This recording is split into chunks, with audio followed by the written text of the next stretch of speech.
श्री राम मित्रों बाबा का आशीर्वाद एसपीएम चैनल पर आपका स्वागत है।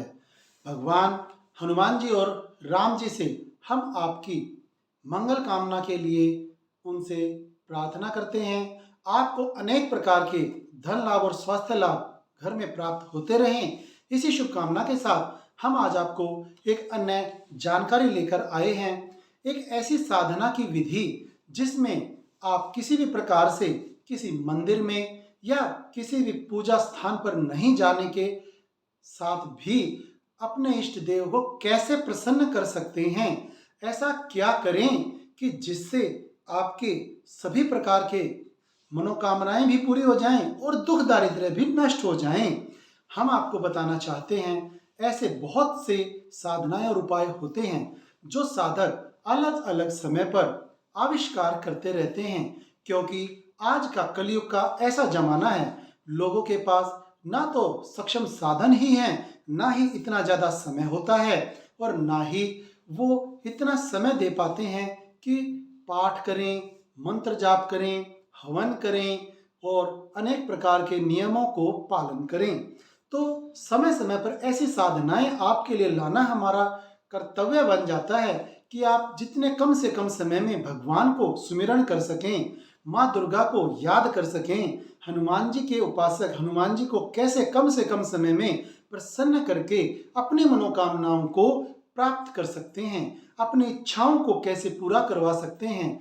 कलयुग के अंदर तो आपको पता ही है कि थोड़े से भी मंत्र जाप से या थोड़े से ही क्रियाकलाप से या थोड़े से ही कर्म कांड से आप बहुत ज़्यादा हर प्रकार की पूजा विधि करने की बजाय थोड़े से समय में ही जाप से भगवान को प्रसन्न कर सकते हैं। ये कलयुग को वरदान दिया गया है कि जब सतयुग के जमाने में लोग हजारों साल इकट्ठे एक टांग पर खड़े होकर तपस्या करते थे, जो उन्हें उस समय इतनी साधना से प्राप्त होता था, जो सर्दी नहीं देखते थे, गर्मी नहीं देखते थे, आंधी तूफान आ जाए, चाहे दीमक लग जाए, शरीर खोखला हो जाए, परंतु फिर भी वो अडिग रहते थे। ऐसी कठोर साधना करने के बाद भी जो उन्हें प्राप्त होता था वो आपको इस कलयुग में थोड़ी सी ही साधना से, थोड़े से ही जाप से, थोड़े ही दान पुण्य से, थोड़ी सी ही कथा कहानी सुनने से आपको वो पुण्य प्राप्त हो जाता है। यदि आप इस तरह की जानकारियां प्राप्त करना चाहते हैं तो बाबा का आशीर्वाद एसपीएम चैनल को सब्सक्राइब कर लीजिए। आपको हम बताना चाहेंगे ऐसी अनेक कथा कहानियां, ऐसे अनेक पुण्यशाली व्रत, पूजा या नियम या ऐसी साधनाएं आपके लिए हम इस चैनल पर लाते रहते हैं, जो आपको कम से कम समय में करने पर हजारों लाखों गुना आपको फायदा देते हैं। तो अगर आपने अभी तक हमारा चैनल सब्सक्राइब नहीं किया है तो उसे सब्सक्राइब कर लीजिए और नोटिफिकेशन में आप जरूर बेल बटन को ऑल नोटिफिकेशन से प्रेस कीजिए, ताकि ऐसी कोई भी अद्भुत जानकारी जब हम लाएंगे चैनल पे तो सबसे पहले आप तक पहुंच सके। तो जय श्री राम मित्रों, हम आपको बताना चाहते हैं कि किस प्रकार से आप कौन सी ऐसी मानसिक पूजा आराधना करें जिससे आपको जल्द से जल्द भगवान आपकी मनोकामना को सुनकर आपके रोग दोषों को दूर कर अन्न धन से आपके भंडारे भर दे। रात्रि के समय जब चांद और तारे निकले हुए होते हैं, उस समय आप अपना एक कोई आसन लेकर या कोई कपड़ा लेकर जिसे आप बिछा सकें, शांत स्थान पर या अपने घर की ही छत पर जाकर किसी एक अच्छी प्रकार से टिमटिमाते तारे को एक टक देखिए। उसे एक टक देखते हुए अपने इष्ट देव का ध्यान कीजिए। उस तारे में, टिमटिमाते हुए तारे में आपको आपके इष्ट देव को जब एकाग्र मन से आप उसे देखेंगे तो आपके इष्ट देव की आकृति आपको नजर आनी शुरू हो जाएगी।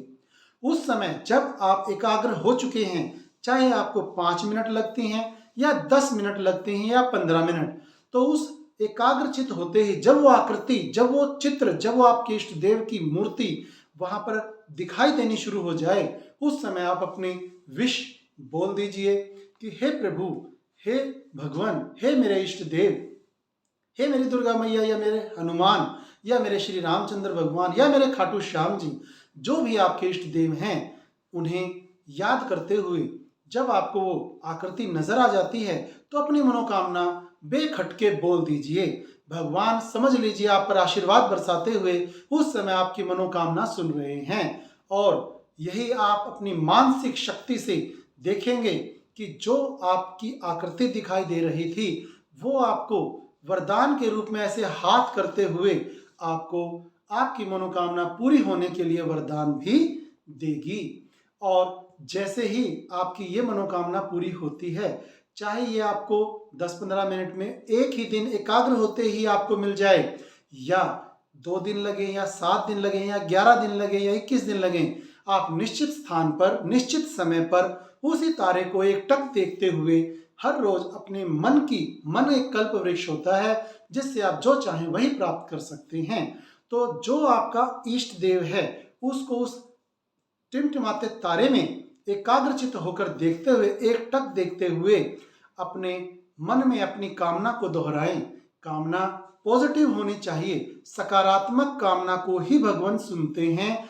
नकारात्मक यदि आप कोई भी विषय रखते हैं तो उसको सुनने में, उसको पूरा करने में वो बहुत समय लगा देते हैं। क्योंकि जैसे एक बच्चा बार बार रोकर माँ को पुकारता है, भले ही माँ कितने ही बिजी हो अपने काम में, परंतु उसे एक दिन आना ही होता है, या अपना काम छोड़कर भी वो बच्चे को उठा लेती है। ऐसे ही जब आप कामना करते हैं, जैसे सतयुग के जमाने में या अन्य महाभारत के युग में या द्वापर युग में अनेक राक्षस भी भगवान की पूजा करते थे, जो कामना उनकी अलग अलग, कभी अमर होने की होती थी, कभी देवताओं पर विजय प्राप्त करने की होती थी, तो भी भगवान उन्हें आशीर्वाद जरूर देते थे, परंतु उसमें समय ज़्यादा लगता था। इसलिए आप अपनी इच्छा को सकारात्मक रखें और अपनी उस सकारात्मक इच्छा को मन के कल्प वृक्ष से कैसे पूरा कर सकते हैं वो विधि हमने बताई है।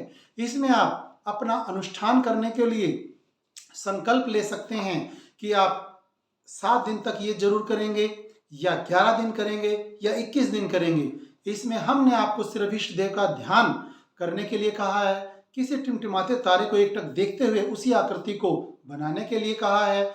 मानसिक रूप से है ये, इसमें कोई धूप दीप नैवेद्य या पुष्प या कोई जोत नहीं लगाई गई है। आप भगवान की ही प्रकृति से जुड़ते हुए उसी प्रकृति पुरुष से अपनी इच्छा को पूरी करवाने के लिए मानसिक साधना कर रहे हैं। तो ये मानसिक साधना आपको हर प्रकार से विजयी बनाएगी, आपकी इच्छा को पूरा करवाने में सक्षम है ये साधना। इसलिए मानसिक साधना को करते हुए आप अपनी विश को पूरा करवाएं। आप ये बात समझ लें, ये कलयुग नहीं करयुग है। इस कलयुग में यदि आप अपने मन से चाहेंगे और एकाग्र रहेंगे, क्योंकि कहा गया है एकाग्रता परमो तप है, एकाग्रता से बड़ा कोई तप नहीं है। जब आप किसी एक चीज पर पूरी लगन के साथ अपना 100% देते हुए अपनी इच्छा को उस टिमटिमाते तारे के सामने इष्ट देव की आकृति बनने पर बोलते हैं, तो आपकी वो इच्छा जरूर पूरी होगी। चाहे इसमें समय थोड़ा सा ज्यादा लग जाए, परंतु आपको एकाग्र होना जरूरी है। जब आप ये साधना कर रहे हैं, चाहे 5 मिनट ही करें, परंतु उस समय आप कोई और विचार मन में नहीं लाएंगे। ऐसी अनेक प्रकार से साधनाएं जो समय समय पर भक्तों ने, ऋषि मुनियों ने, साधकों ने आविष्कारक रूप में आपके लिए आविष्कार किए हैं, हम लाते रहते हैं बाबा का आशीर्वाद एसपीएम चैनल पर। तो आप इसे ज़्यादा से ज़्यादा शेयर करें, पुण्य प्राप्त करें और सब्सक्राइब करें। जय श्री राम मित्रों।